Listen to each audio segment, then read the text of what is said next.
And we had a hiccup. Today we're going to test out some Sterling and Igman 9mm ammunition from our friends at Global Ordnance.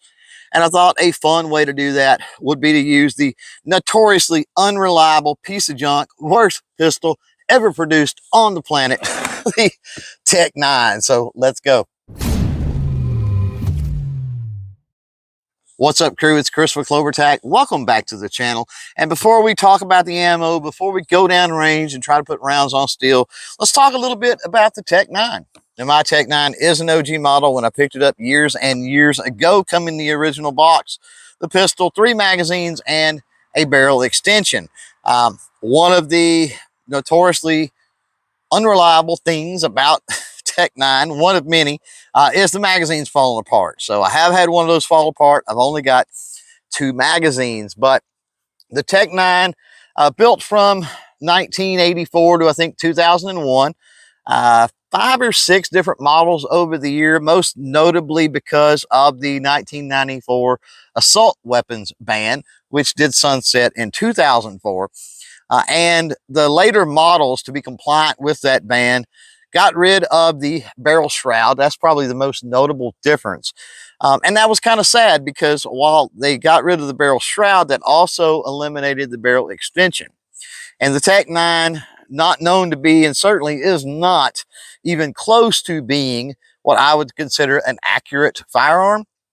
But that barrel extension, it does help with accuracy just a little bit. Now, obviously, with Intratec going defunct in 2001, they did not make it to the sunset of that assault weapons ban. It would have been interesting to see what they brought back as far as the models of the Tec-9. So obviously, the Tec-9 is a pop culture icon. And when I think Tec-9, immediately, one thing that comes to mind is Jack Burton, the cult classic movie Big Trouble in Little China. Yeah, you will see the Tec-9 in action in that movie for sure. And there's kind of a notorious side to the Tec-9, much like the Thompson submachine gun was to gangsters of the 20s and 30s. The Tec-9, known to be used by a lot of the crime element, especially in the late 80s, early 90s. Now, Tec-9s are known to have a lot of different issues. We talked about the magazines falling apart earlier, and of course that will contribute to jams and fail to feed issues. They have had issues over the years with the receivers cracking, which causes problems, of course, there. I think the most common thing, and probably going to make a prediction, what we will see today as we're running some of the Sterling and Igman 9mm ammo, is firing pin related issues. They're known for light strikes. They're known for a flattened firing pin. They're known for breaking a firing pin. They're known for issues with the firing pin springs. Also known to have issues with the sear, the hammer and the sear inside too, which can potentially cause a runaway effect if that is not caught early and rectified. All right, so with that out of the way on the Tec-9, yeah, what we've got is 3 different types of ammunition. We've got Sterling 9mm steel case in 115 grain FMJ. We've got Sterling 9mm brass case in 115 grain FMJ. And then we've got some Igman 9mm FMJ 124 grain, and this is brass case. So yeah, got several. We're gonna run through this Tec-9 and just see what happens. Before we go down range, try to put some rounds on steel. Safety is always first. Got my eyes on. Let's get my ears in, and we can make this party happen. All right, we're about 10 or 15 yards back. Got some 6-inch steel. This is the Sterling 115 grain FMJ steel case. And I think I'm going to have to go just a little high with this. There we go. Oh, yeah. And we had a hiccup. Shocker.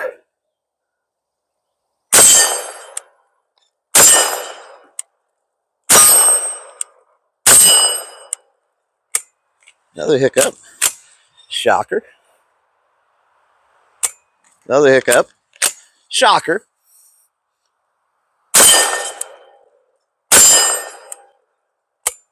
Another hiccup. Nope, I was actually empty.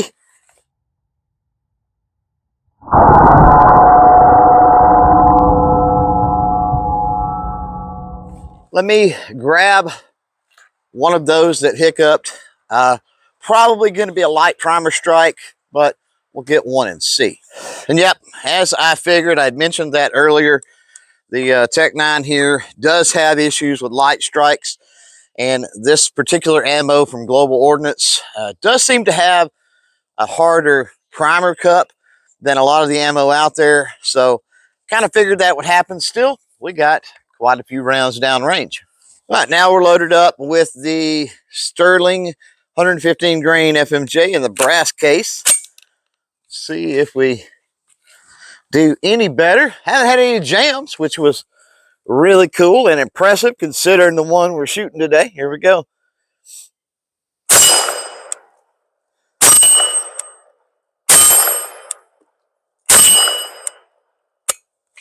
Oop, there's one.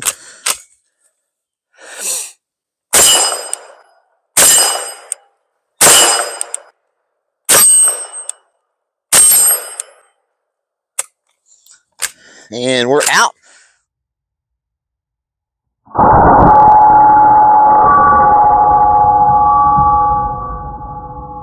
Let me find that round. I suspect, again, it's going to be a light strike, but we'll find out. And yep, just like the steel case, very light little indentation, little impression there. So that's going to be this Tec-9, most likely, and probably not the ammo itself. Now we're going to bump it up to that Igman 124 grain FMJ brass case and see what happens. Here we go.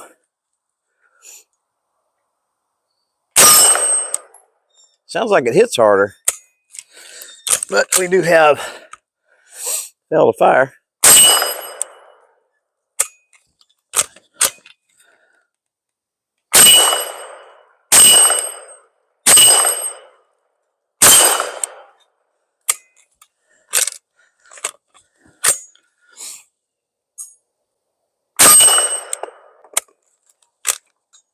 And we're out.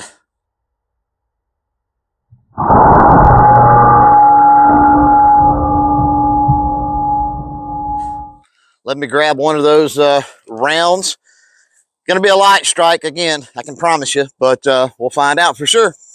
Yep, very, very light strike on the primer there. So odds are it's the Tec-9, not the ammo. All right, I've got 5 rounds here that had the light primer strikes. I'm going to try to fire these again. My suspicion is, again, it's going to be this Tec-9. They're notorious for light strikes. So some of these at least should fire. Let's see how they do. Yep. That one don't. There we go. Nope.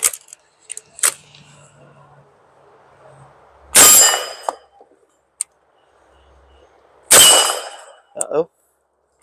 And we are out. So a few of them fired. Is this the worst pistol ever produced or what? I'll let you be the judge. I think maybe so. I don't know if you caught it or not, but while we were downrange putting rounds on steel, the Tec-9, sorry little sucker, it bit me. Then it felt like something just jumped up and bit me. Now, I think despite potential issues with the Tec-9, the Sterling and Igman 9mm ammo from our friends at Global Ordnance, I think it did pretty well.